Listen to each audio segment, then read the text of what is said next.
Have you ever noticed how a single moment, a careless comment, a missed text, or someone cutting you off in traffic can hijack your entire mood? One tiny thing, and suddenly your whole day feels wrecked. You're snapping at people you love, spiraling in your head, numbing out on your phone for hours. But here's something most people never realize. Nobody has the power to control your emotions unless you hand it to them. Let that land. Because once you understand that truth, not just hear it, but really absorb it, your entire emotional world begins to shift. Imagine moving through your day with a kind of calm that can't be shaken. Imagine being the person who doesn't get rattled, no matter how loud the chaos around them becomes. That kind of unshakable peace, that's emotional mastery, and it's a skill anyone can learn. In this video, you're going to learn exactly how to build it. These aren't vague, just be positive slogans. These are battle-tested strategies grounded in psychology and wisdom that will help you protect your peace. Whether you're dealing with toxic coworkers, passive-aggressive texts, or just the everyday stress of modern life. 1. Your emotions are your responsibility, not theirs. Picture this. You're having a great morning, maybe sipping your favorite coffee, maybe just enjoying a peaceful walk. Then someone makes a rude comment. Your heart rate spikes, mood crashes, and just like that, peace is gone. But here's the hard truth. They didn't ruin your day. You did. Not because you're weak, but because without realizing it, you gave them permission to control your emotional state. Most people go through life reacting like they're at the mercy of the world. If they're kind, I'm calm. If they're rude, I'm upset. If traffic's smooth, I'm happy. If something delays me, I'm pissed. That's not emotional mastery. That's emotional slavery. And the key to breaking that cycle, understanding that your emotions are your own. No one can make you feel anything unless you let them. Here's a powerful analogy. Imagine you're wearing noise-canceling headphones in a chaotic city. The shouting, the honking, the sirens, they're all still happening. But you don't hear them. They don't reach you. That's what emotional mastery feels like. You can acknowledge the noise without letting it disrupt your peace. As Viktor Frankl once said, between stimulus and response, there is a space. In that space lies our power to choose our response, and in our response lies our growth and our freedom. The next time someone cuts you off in traffic or throws shade in a meeting, you have two options. React impulsively, hand over your peace, and let them win. Pause. Breathe, and choose how you want to feel. And make no mistake, that pause is where your power lives. Let's look at a real-world example. You present an idea in a meeting. A coworker instantly shoots it down. You feel the sting. Your chest tightens. But instead of spiraling into self-doubt or lashing back defensively, you ask yourself, is this really about me? Or is this just them projecting their own stress? That moment of reflection changes everything. It's not about pretending their behavior didn't sting. It's about choosing not to let it own you. So how do you start mastering this? Try this simple strategy. Step 1. Pause and name the emotion. I'm feeling angry. I'm feeling dismissed. This gives your brain space to respond instead of react. Step 2. Ask yourself why. Am I upset about what they did? Or about what I'm making it mean? Step 3. Choose your response. What action supports my peace right now? This isn't weakness. This is emotional strength at its highest level, because when you refuse to let someone else's chow. 2. Stop expecting people to behave like you would. Let's get painfully honest. One of the biggest causes of emotional pain is expecting people to act the way you would. You show up on time, you return texts, you check in when someone's hurting. But when it's your turn, they're distant, inconsistent, or just plain absent. And that disconnect hurts, not just because they let you down, but because you believed they'd live by your rules. Here's the raw truth. People don't operate from your playbook. They operate from theirs. And trying to get them to think like you, care like you, or respond like you is like trying to get an umbrella to stop the wind. It's exhausting, and it doesn't work. Everyone walks through life shaped by different experiences, different wiring, different priorities, and expecting someone to suddenly match your values is setting yourself up for disappointment over and over again.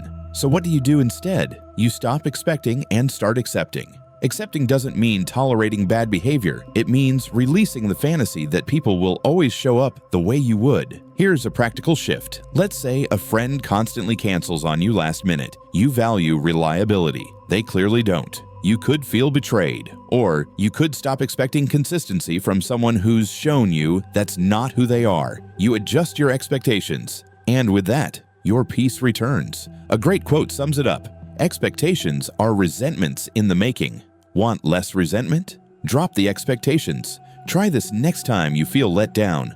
What was I hoping this person would do? Is that a realistic expectation for them? Can I still value myself without needing their behavior to change? You're not responsible for changing anyone. You're only responsible for deciding what you allow. And when you stop expecting others to mirror you, you free yourself from the emotional tug-of-war you never asked to play. 3. Let go of the need to be right. Let me ask you this. When was the last time you got into a debate that left you drained, not empowered? You know the kind. It starts with something small, a difference in opinion, but soon it turns into a battle of who's smarter, who's more correct, or who gets the last word. And suddenly, you're not arguing to find truth. You're arguing to win. But here's the question that can free you in seconds. Would you rather be right, or would you rather be at peace? Because most of the time, needing to be right isn't about truth. It's about ego. It's about proving you're not the foolish one, that your perspective matters, that you're heard. But chasing that validation through conflict, it costs way more than it gives. Here's a shift. What if you could let people be wrong and still be okay? That's power most people never experience. Let's say your partner insists their way of doing something is better than yours. You know they're wrong. You want to correct them, but then you pause, you breathe, and you realize this isn't a hill worth dying on. You say, I see where you're coming from. You move on. And just like that, you saved yourself an hour of stress, a night of tension, and a morning of regret. That's not weakness. That's wisdom. You're no longer addicted to proving your intelligence because you're rooted in your inner calm. Here's how to break the need-to-win cycle. Step 1. Catch yourself. When you feel that heat rising, the urge to correct, defend, interrupt, pause. Step 2. Ask, what's the cost of this? Is it worth the energy, the emotional toll, the potential fallout? Step 3. Reframe it. Say to yourself, my peace is more valuable than this point. Not every argument deserves your voice. Not every disagreement needs your presence. And sometimes the strongest thing you can say is nothing at all. 4. Stop letting words define your worth. There's a specific kind of pain that doesn't come from a punch, but from a sentence. You're sharing something you're proud of, and someone throws a sarcastic jab, a backhanded compliment, a dismissive shrug. Suddenly, that fire in your chest turns to ashes, and you're left questioning, was I too much? Was I not good enough? But here's what you need to remember. Your worth is not up for negotiation. Not today, not ever. It's not tied to compliments, not diminished by criticism, and definitely not determined by someone else's limited view of you. When you internalize someone's opinion, you hand them the keys to your identity. And that's a power no one should ever have. Here's the truth. Most people's opinions are projections. They're mirrors of their fears, their insecurities, their conditioning. Someone mocking your dream? Maybe they gave up on theirs. Someone downplaying your win? Maybe they don't believe success is possible for them. Someone belittling your voice? Maybe they've never felt heard themselves. That doesn't excuse them, but it frees you from carrying their judgment like it's truth. Let me give you a tool. The next time someone's words sting, try this 3-step filter. 1. Pause. Don't react, just breathe. 2. Ask, is there any truth in this? If yes, use it to grow. If no, drop it. Either way, you stay in control. 3. Remind yourself, their words are not my mirror. My identity is not based on their feedback. Remember what Marcus Aurelius said, we love ourselves more than others, but care more about their opinion than our own. Let's flip that. Start loving yourself enough to make your own opinion the loudest one in the room. The next time someone questions your value, don't explain. Don't argue, don't shrink, just smile and own your space. Because real confidence, it's silent. It doesn't chase approval. It remembers who it is no matter who's watching. 5. Protect your energy by setting boundaries. If you've ever said yes when you wanted to say no, if you've ever left a conversation feeling drained instead of supported, if you've ever felt like other people's needs always come before yours, then listen closely. You don't need better time management. You need stronger boundaries. Boundaries aren't walls to push people away. They're doors that protect what's sacred inside you, your peace, your focus, your energy. Here's the trap most people fall into. They think setting a boundary makes them selfish. That saying no is rude. That taking time for yourself is some kind of betrayal. But here's the truth. You teach people how to treat you by what you tolerate. If you keep picking up last-minute tasks at work just to help, you'll keep being the dumping ground. If you always answer your phone at midnight, people will keep calling at midnight. If you allow emotional vampires into your space, they will drain you dry. Setting a boundary doesn't mean you don't care. It means you care about yourself enough to say, "This isn't okay with me." Let's put this in action. A friend calls in the middle of your one free evening, needing help with something they could easily handle. Instead of saying yes and resenting it later, you say, "I'd love to help, but tonight I need some space to recharge. Can we talk tomorrow?" That sentence might feel scary the first time, but the power you feel after saying it, unmatched. Here's how to get started with boundaries that protect your peace. Step 1. Get clear on what you need. Do you need more rest, space, respect? Start there. Step 2. Communicate it honestly. You don't need to explain or over-justify. "I'm not available for that" is enough. Step 3. Stick to it. If you break your own boundaries, others will too. Remember, you are not responsible for everyone else's comfort. You are responsible for your own sanity. And when you respect your energy, the right people will too. Because the people who get upset when you set boundaries are often the ones who are benefiting from you having none. 6. Detach from the opinions of others. Imagine you're excited about something, a new idea, a fresh look, a bold move. You share it, and someone gives you that look. You know the one, the half smile, half judgment kind. Or maybe they hit you with a passive comment like, "That's interesting." And just like that, your excitement fades. You start second-guessing yourself. You shrink. You hesitate. But let me ask you this. Why does their opinion carry so much weight?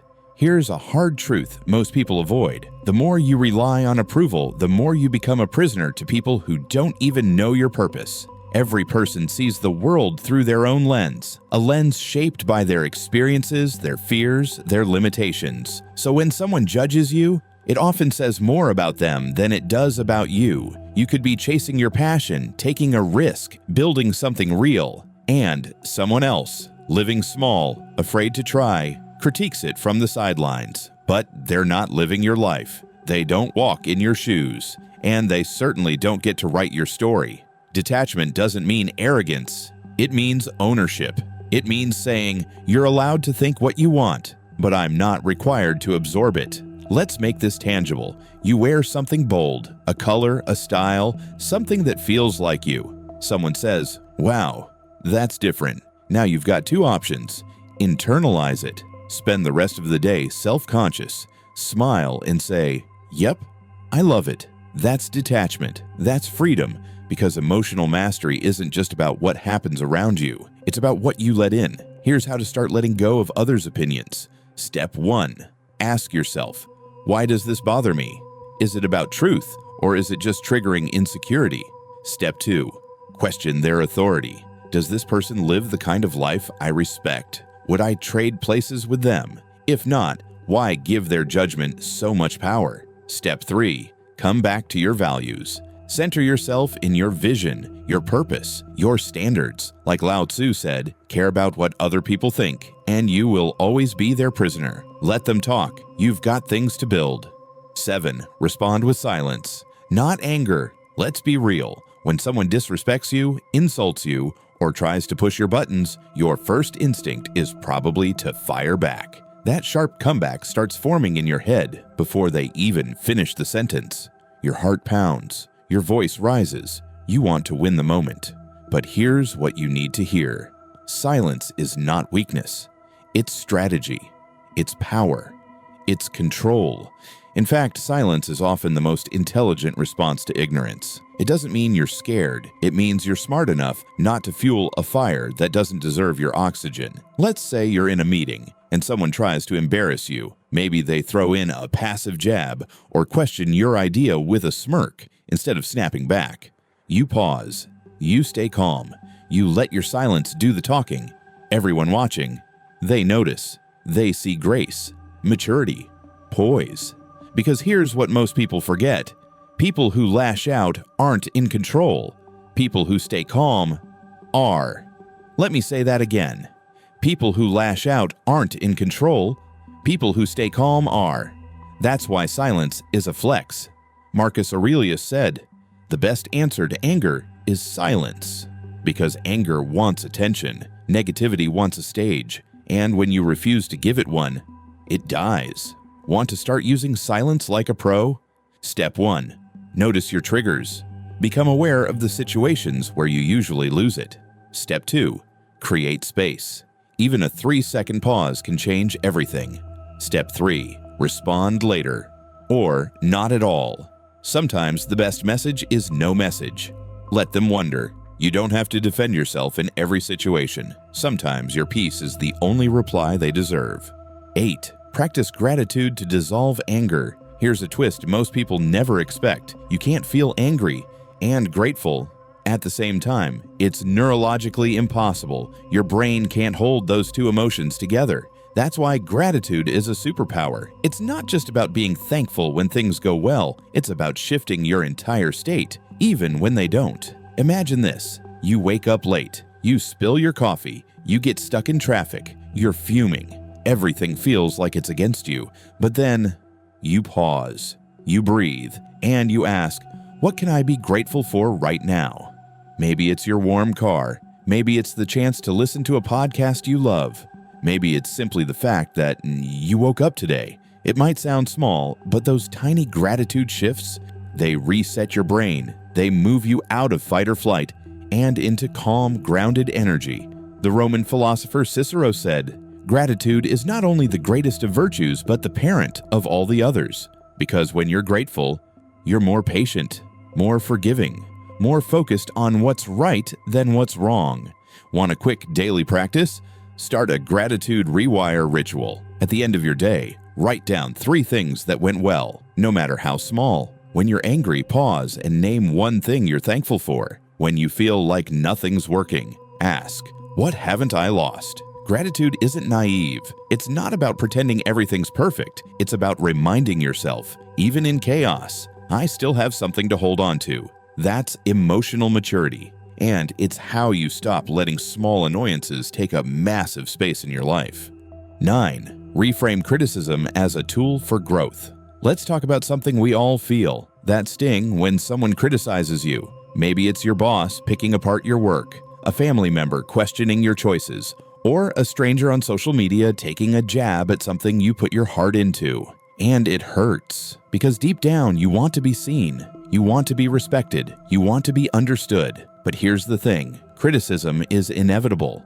Suffering from it is optional. The most successful, grounded, emotionally free people on this planet, they don't avoid criticism. They reframe it. They see it as feedback, not failure. Information, not insult. Let's say someone critiques your creative project and says, "This feels off. I don't think it's working." You could get defensive. You could take it personally. Or you could pause and ask, is there any truth in this? Is there something I can improve here, even if the delivery was messy? That shift doesn't just protect your peace, it supercharges your growth, because feedback, even when it stings, can shine a light on things we don't see. Not all criticism is valuable, of course. Some comes from jealousy, some from ignorance, some from projection, but you get to decide what to absorb and what to release. Here's how to reframe criticism like a pro. Step 1. Don't react, reflect. When someone critiques you, don't fire back. Say, "Thanks for your input," and take time to process. Step 2. Filter the feedback. Ask, "Is this useful?" Is it coming from someone who genuinely wants to help? If yes, grow from it. If not, let it go. Step 3. Use it as a mirror, not a weapon. Ask, what does this reveal about me? And what does it reveal about them? Remember what Epictetus said. If someone speaks ill of you, instead of defending yourself, say, he obviously doesn't know the rest of my faults, or he would have mentioned them too. That's confidence. That's grace. That's emotional armor. So the next time criticism shows up, welcome it like a guest. Invite it in, but only let it stay, if it helps you grow. 10. Master the art of letting go. Let's end with the one lesson that might change your life the most. Letting go. Not the forgive and forget Instagram quote kind of letting go. I mean the deep, soul-level release of what's no longer serving you. Think about it. How many hours have you spent replaying a conversation in your head? How many nights lost over someone who never apologized? How many days trapped in anger towards something that happened years ago? Now picture this. You're holding a burning coal waiting to throw it at the person who hurt you, but while you wait, the coal keeps burning your hand. That's what holding on feels like. You think you're holding them accountable, but you're really holding yourself hostage. Letting go doesn't mean you approve of what happened. It means you're done letting it steal your present. It's a decision, a choice, a bold, brave move that says, this pain, it's heavy, and I'm tired of carrying it. Let me be real. There is no peace in clinging to grudges, no power in rehashing the same resentment, no growth in waiting for someone else to make it right. You don't need their apology. You need your freedom. And freedom begins with release. Here's how to practice true letting go. Step 1. Acknowledge the weight. Name it. Feel it. Stop pretending it doesn't hurt. Step 2. Ask, what am I getting from holding this?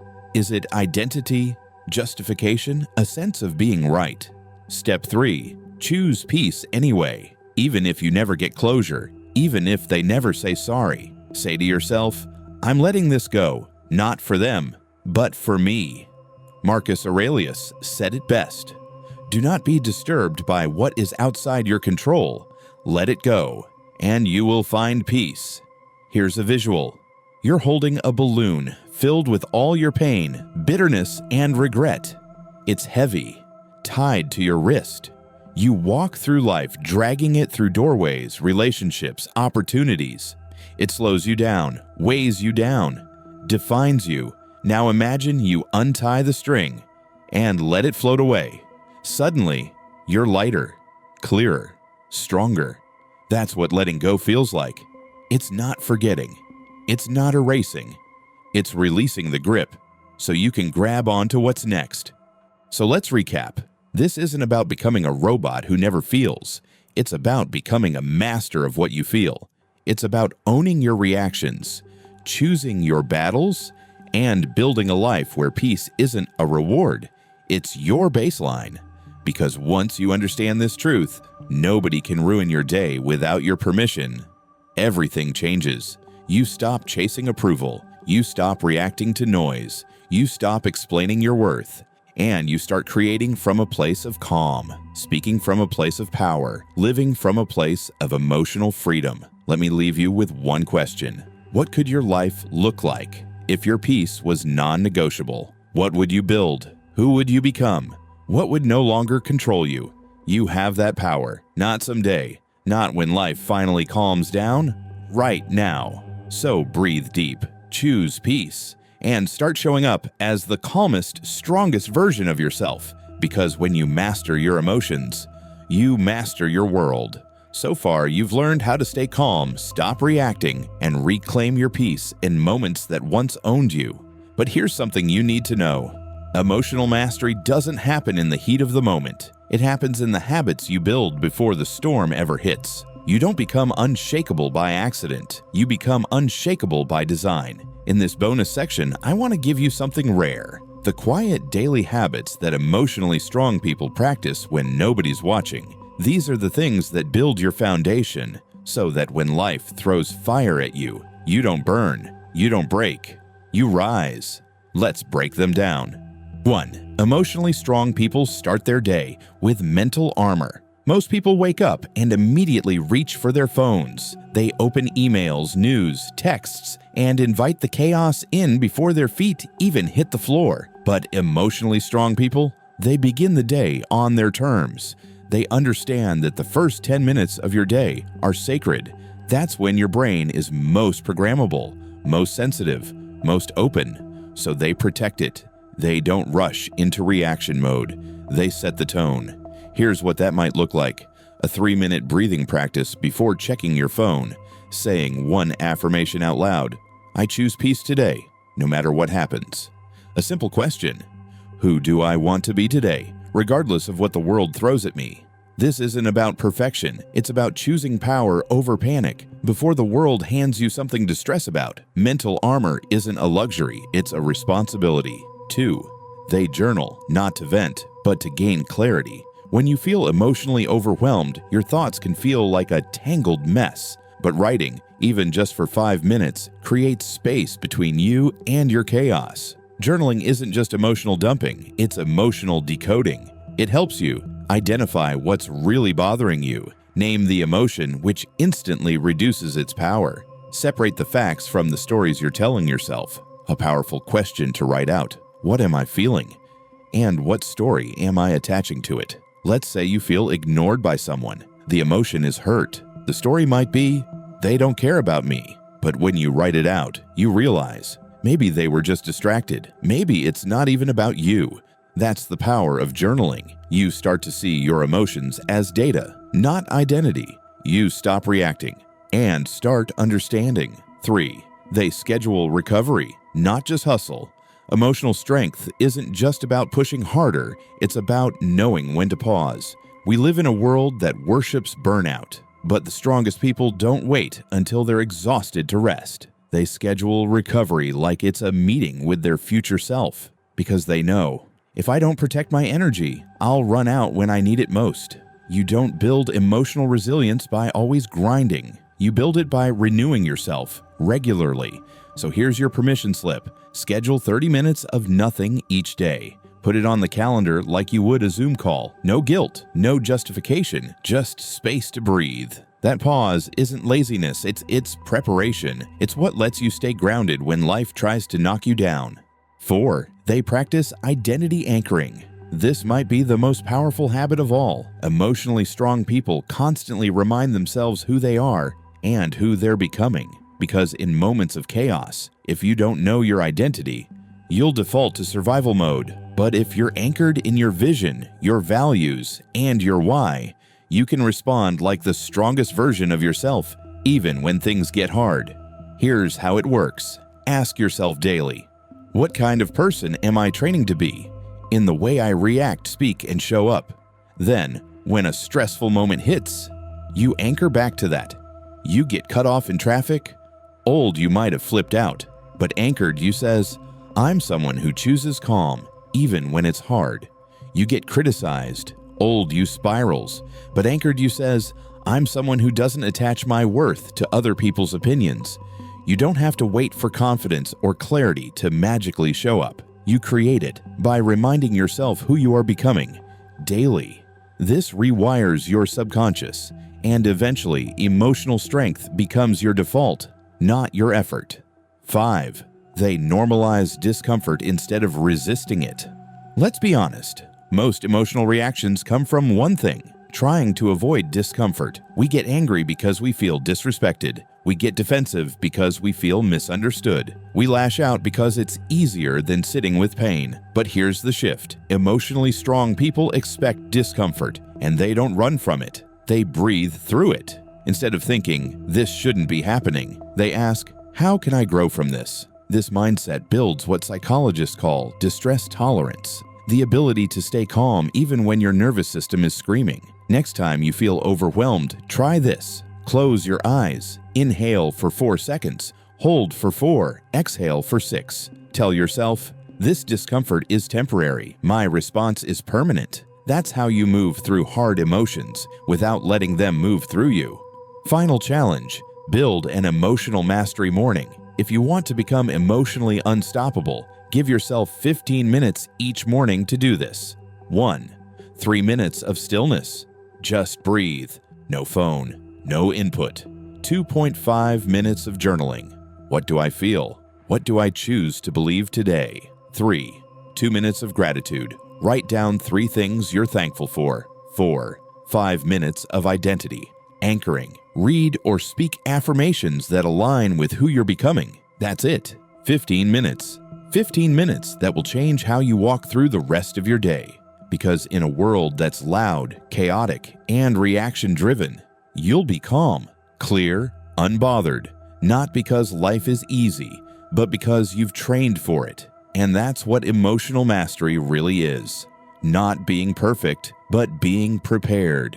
And there you have it. The mindset, habits, and hard truths that emotionally strong people live by. This isn't just theory. This is the playbook for anyone ready to stop reacting and start rising. Because emotional mastery isn't about becoming cold or detached. It's about choosing clarity over chaos, power over panic, peace over pride. And if today's video sparked something in you, don't keep it to yourself. Like, share, and drop a comment below letting us know which of these lessons hit the hardest for you.